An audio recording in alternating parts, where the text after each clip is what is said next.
Kumusta po kayong lahat? Si Brian po ito at kasama po natin si Kid, and welcome to another episode of Kid and Dad Motovlog. So for today's video po, samahan niyo po kami. Papunta po kami ngayon sa Concepcion, Tarlac, kung saan may palispilita yung bunso kong kapatid. And since malapit na siya sa Baguio, no, naisipan namin na why not dumiretso na lang sa Baguio after dun sa event sa Concepcion, Tarlac. So ayun, sobrang excited namin, and samahan nyo kami for our adventure for today.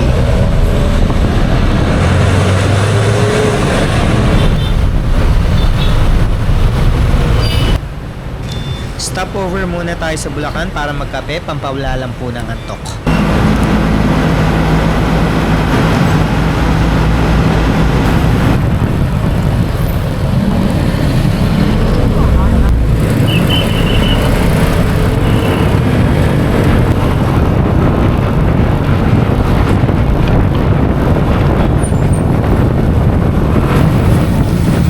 Nasa Pampanga na po tayo sa part na ito.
So nandito tayo ngayon sa hindi namin alam, pero first time lang din namin nakadaan dito.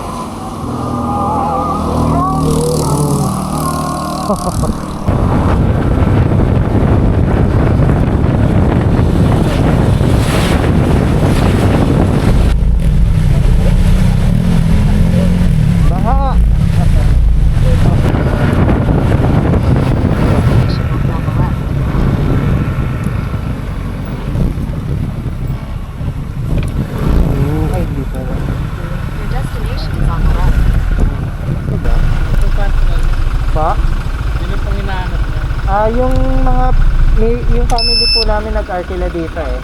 Doon po sa kabila. Sa kabilang gate. Opo. Pagkatapos po ng gate namin na to, sa kabilang gate. Okay. Anong kulay po nung ano? Kulay red yata. Red, okay po. Sige po. Salamat. Ayan na.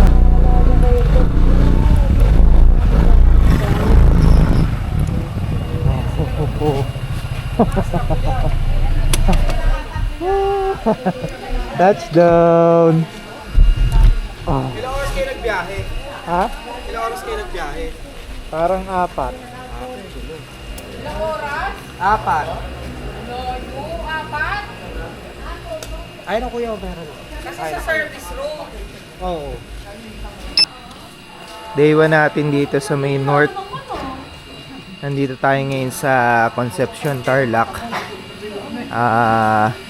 Despedida nung kapatid ko. Yan.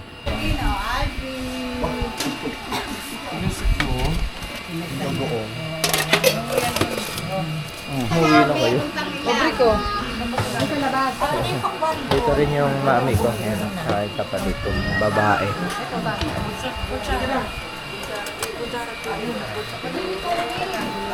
Sit straight. Straight siya. Okay, ma'am. Look at the chair. Ayan na.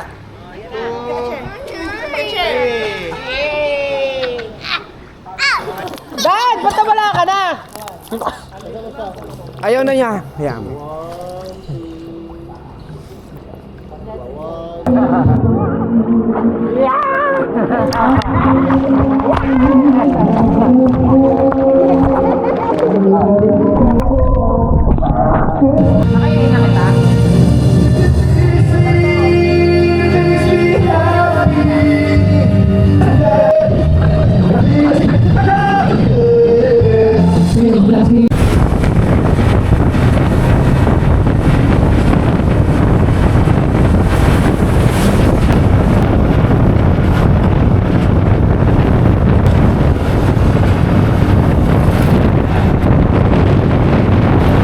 Stopover ulit tayo dito sa Paniki, Tarlac. Ayan.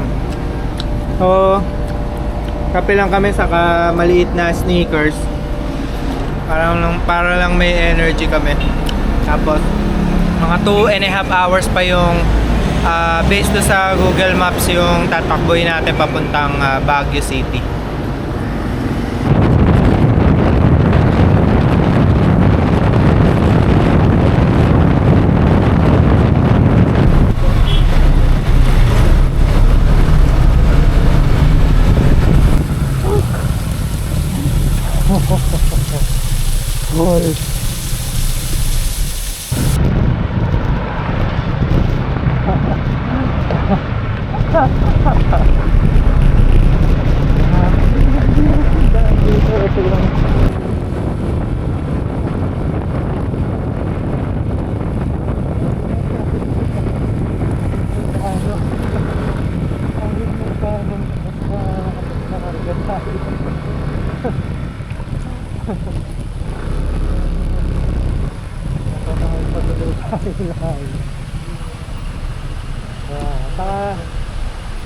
Nasa dito tayo ngayon sa may hindi namin alam. So along Quezon Road to, and buti na lang merong gasolinahan dito yung Flying V kasi 3 bars na lang kami and meron pa kaming 43 minutes paakyat. So good thing na rin na at least meron kaming nadaanan na gasolinahan dito para sure na hindi tayo maaabala.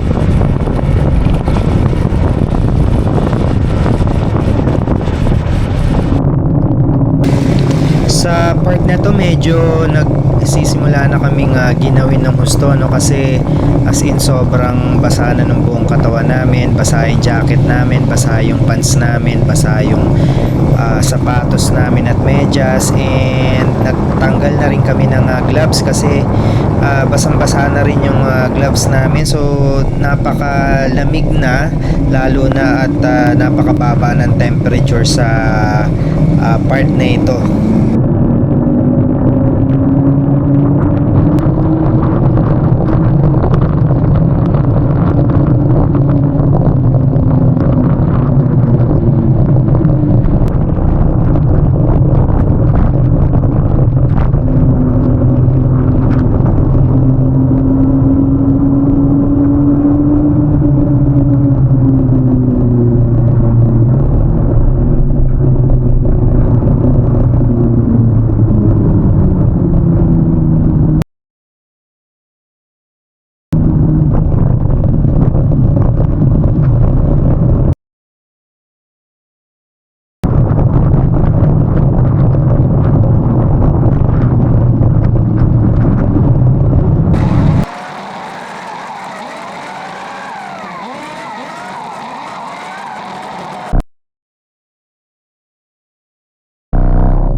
And then may nadaanan kaming ukay-ukay, so talagang pinilit namin makahinto, no, and makapunta doon sa tindahan para maghanap ng mga kapote o kaya kahit jacket lang kasi talagang basang-basa na kami and giniginaw na kami ng gusto.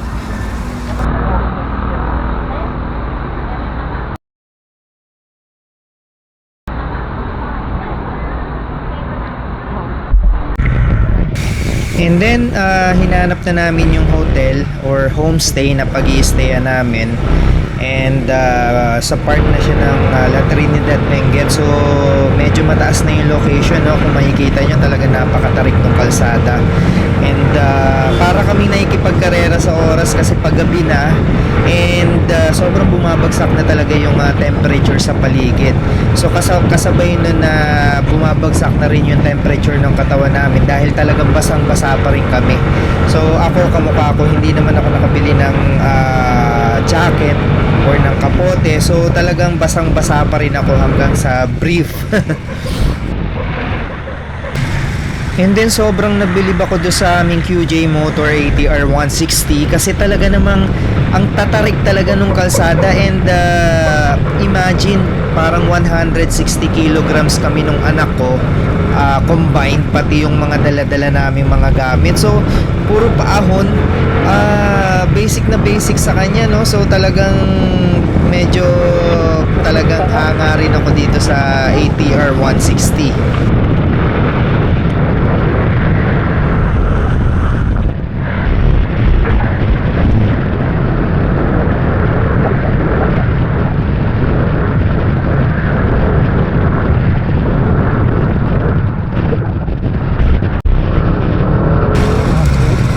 Kung papansin ninyo, no, palala na ng palala talaga yung weather, yung fog, pakapal na siya ng pakapal, and talagang pababa na ng pababa yung temperature nararamdaman na namin. So sa part na ito talagang medyo nagpapanik na ako kung ano-ano na yung pumapasok sa isip ko na baka ma-hypothermia kami. Hindi pa namin nahahanap yung hotel namin. So talagang kabadong-kabado na talaga ako dito sa part na ito. And kung makikita nyo, no, sobrang pasikot-sikot talaga yung daan. Actually, kahit doon sa map, sa Google Maps, medyo alanganin yung binibigay na location. So, talaga nag-iisip na ako na ano ba to, mahanap ba natin on time yung ating homestay bago tayo tuluyang ma-hypothermia. So, talagang grabe, traumatic talaga.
Ganyan yung mga ate talaga nila ako.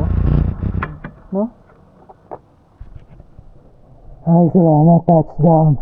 So, nandito na tayo sa One Nice Homestay. Saan dito? Saan kaya? Doon sa kabila siguro.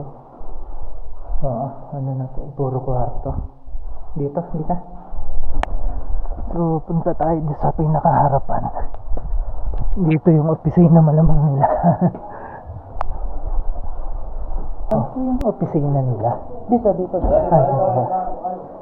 Kaya so dito pala yung opisina. Afternoon po. Yes, good afternoon. Grabe. Wala kaming kapoteng dala. Ayan na, opo. Basa kami simula sa Canon. Ay, Kenon? Opo, Canon kami Pwede pa ba dumaan. yung Kenon? Sa motor? Pwede naman po. Nakakatakot kasi yung mga... Medyo doon. ano lang po ako, medyo mabato. Hindi mo alam kung sa kwarto niyo. Kwarto na lang po. May mainit na tubig po ba dun? Saan ba kayo? Saan room? Awanti Castilla? Awanti native na Castilla? Wala daw. Wala po. Oh, dito Dito ka na na lang lang. po. Ay, may... Ay, wala pala. Tapos mo na. Yan, so ito yung magiging kwarto natin. Dito po kayong kwarto. Okay na sa'yo yung magkasama matulog? Pa? Or yung... double bed? Okay lang po yan. Kahit magkatabi na lang kami. Wala nakatiyasis ko. Yan, so ito yung magiging kwarto natin for one day lang naman tayo dito sa may Baguio. And uwi na rin tayo ng bukas ng hapon. Dito yung CR ko yan. Apa. Okay. Ayan, tapos ito yung CR. Ayan. Okay, so yun lang. Balik muna tayo dun sa taas. Kunin natin yung pagkain natin. Ayan, so ano kami? Kape muna kami. At least medyo uminit-init na. Sa loob na kami ng bahay.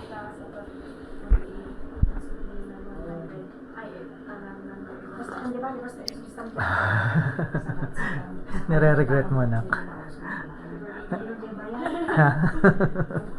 Ang hirap, no? Grabe. So, madaling araw ngayon dito. Ay, madaling araw tuloy. Gabi pala. Mga bandang 7 na yata, 7:30. So, bibili lang kami ng toothbrush namin kasi wala kaming dalang toothbrush. Saka mga chichirya. Bibili rin kami. Wala yata sila. Naku. Wala na tayong bibilan. Ay, nakalaki.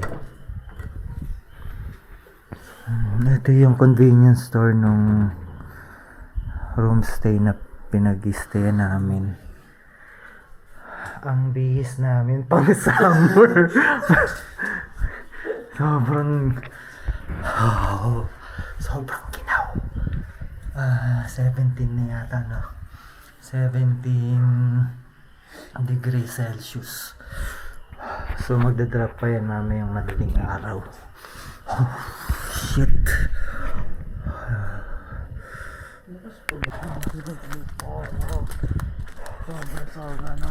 Ay, shit, ang ganda ng view. Oh, fuck.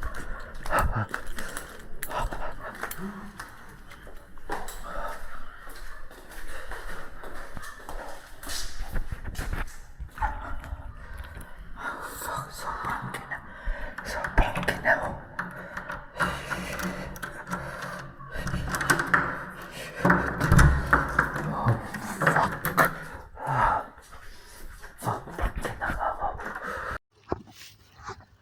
Oh shit. So eto, pinick up natin yung pinadeliver natin na dinner natin kasi medyo tricky yung location ng aming hotel. Homestay actually siya, hindi siya hotel talaga. And medyo nahirapan yung Grab rider na mahanap tong daanan kasi parang wala na siyang daan eh. Parang wala na siyang daan, di maakalain na meron pa. So kung titingnan nyo, grabe, as in sobrang foggy. Tapos dahil nagmamadali na yung rider, nakaano lang tayo. Shorts lang ako, As in sobrang ano niya, sobrang lamig. Ayan. So, eto yung ating pinaka hotel, homestay. Ayan. I-walk around ko kayo. Mabilisan lang to. And ito sa labas, sa likuran ng hotel, may tambayan dito. Ayan. Sobrang foggy, hindi po siya effect ng camera, pero sobrang foggy talaga siya. Ayan. And kanina visible yung buong city, makikita yung mga ilaw doon. However, ngayon dahil sobrang foggy na talaga, mga pailang-ilang ilaw na lang yung nakikita. Ayan. So, ito yung pinaka-hotel namin. Ayan. Ayun lang. So, kakain muna kami. Gutom na rin kami. Alright, dinner time. So, order lang kami. Tapsilog. Dahil hindi na kami makalabas dahil sobrang basa ng mga pants namin, pati jacket namin. So, yung plano namin na midnight market kami, night market, mukhang suntok sa buwan na lang. So, yun, pinapatuyo pa namin yung mga pants namin at mga jacket namin.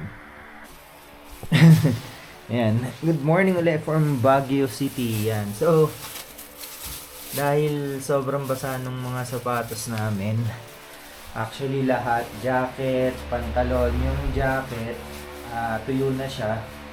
Yung pantalon na lang bali ang pinapatuyo namin, pero mukhang hindi siya natutuyo. Medyo makapal yung maong. So, lalabas kami ngayon para mag-breakfast and mag-hunt ng ukay na pantalon na pang-uwi lang namin. Tapos yung shoes namin, ayan, dahil basa rin siya, ang ginawa namin is nagsuot kami ng plastic. Ayan, medyas, plastic, tapos saka kami nagsuot ng sapatos para hindi basa yung paa namin. Hindi ko lang alam kung paano namin ilalakad to kasi baka madulas siya, lumabas yung paa. Hindi naman.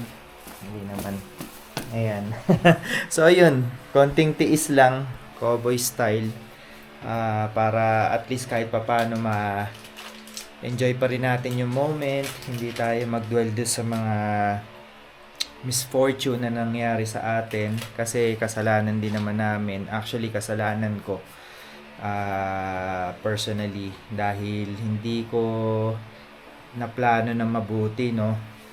Hindi ko na-anticipate na rainy season pala ngayon, and kahit na maganda yung weather forecast sa Manila, sa Baguio it's a different ball game.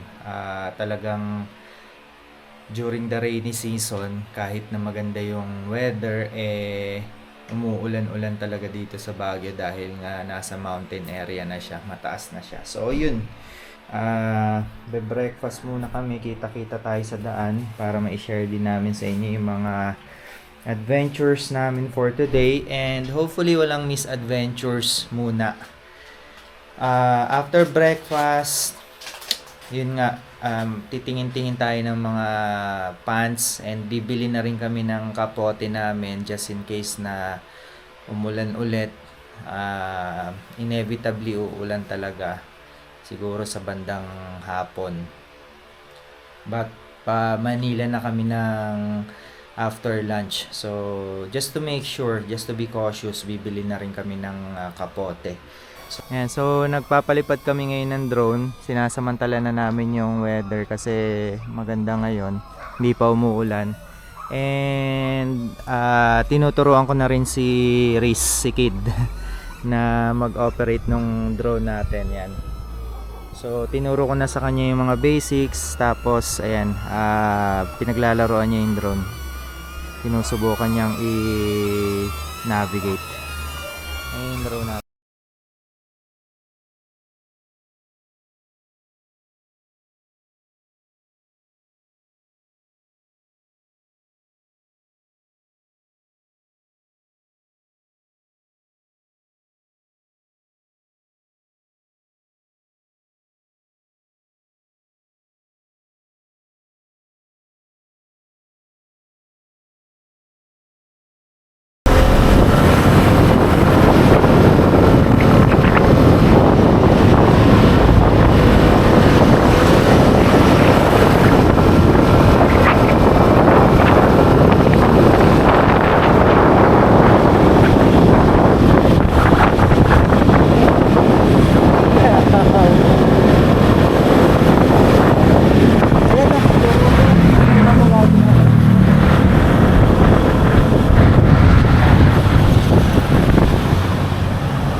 Cut ko muna.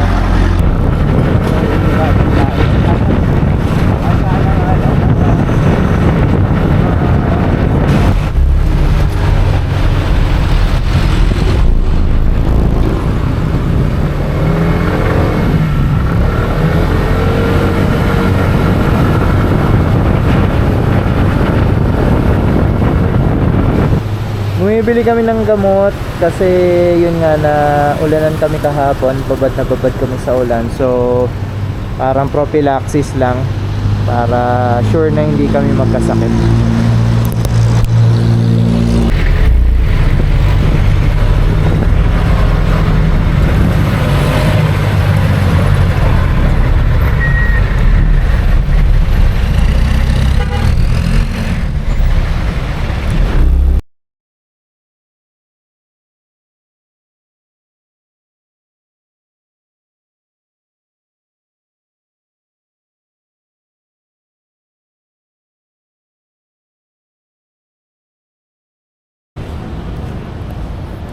Ayan, so nandito tayo ngayon sa may anong pangalan nung ng church na to, ng parish. So nandito tayo sa may yung pinaka main church nila dito. Nakalimutan ko na yung pangalan niya. Ayun. Ha? Baguio Cathedral. Yeah, Baguio Cathedral. And dito na rin kami magbe-breakfast kasi meron ditong parang isang food park, pasalubong and food park. And meron ditong mga cafe. Yan, so dito tayo maghahanap ng kakainan natin ng breakfast and pagkakapehan. Ito parang pwede hindi, pala to. Bed and breakfast pala. Ayan, so dito tayo maghahanap. And ayun, Good Shepherd Cafe na. Dadaan muna kami sa Lak, hindi ka, daan muna tayo sa church. So dadaan muna kami sa church. Nadasal lang tayo na maiksi. Papasalamat tayo for the safe trip and also for bringing abundance yan. So syempre without His blessings, without His glory, hindi natin magagawa itong mga bagay na to. So meron pa yatang currently may ikakasal. You know? Pero syempre muna tayo, dasal lang muna tayo na maiksi.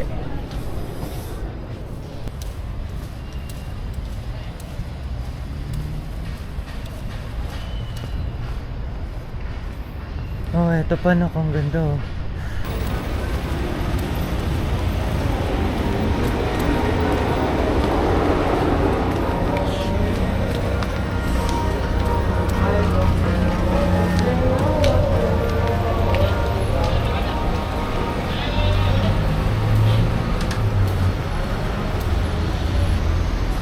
So nandito tayo ngayon sa Session Road. hanap tayo ng makakainan natin dito kasi hindi namin masyadong type yung menu dun sa pinuntahan natin.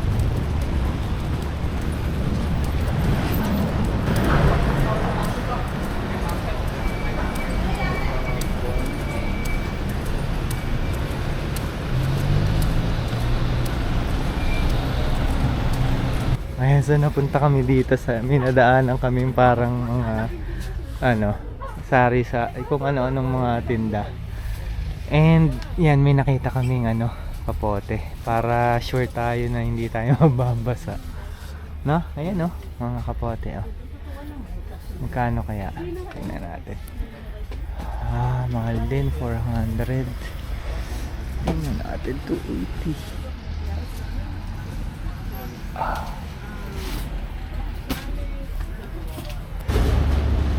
So ito, breakfast muna tayo dito sa McDo.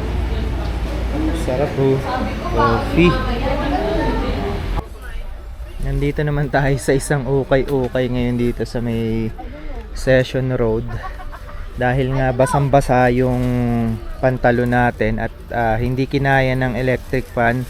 Binabad namin sa electric fan na magdamag pero basang-basa pa rin. So ito, hanap kami ng temporary na pantalon namin para pang-uwi lang namin, pang baba ng Baguio.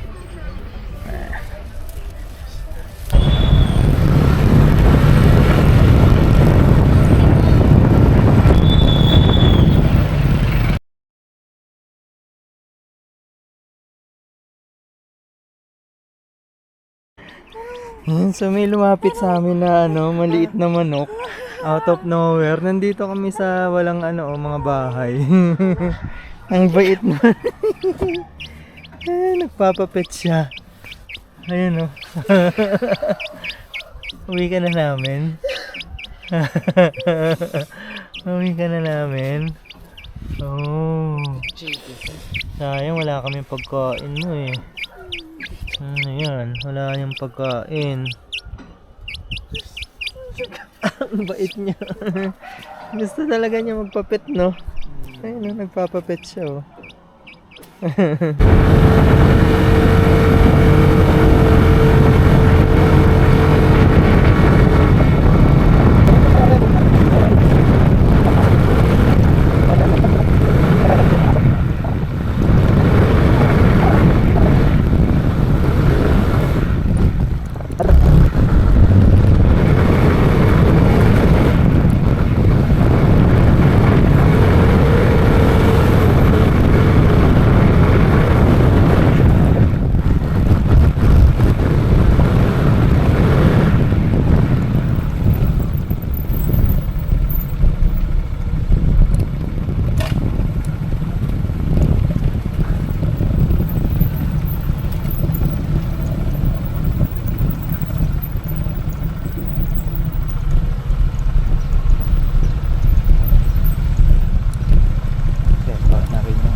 So dito tayo ngayon sa bilihan ng mga pasalubong. Pababa na kami ng Manila. Grabe yung fog. And that's the end of our adventure for today. Salamat po na marami sa mga sumama sa atin sa trip na ito. And iiwan ko na lang po kayo na isang napakagandang video na ginawa ko para po sa inyo.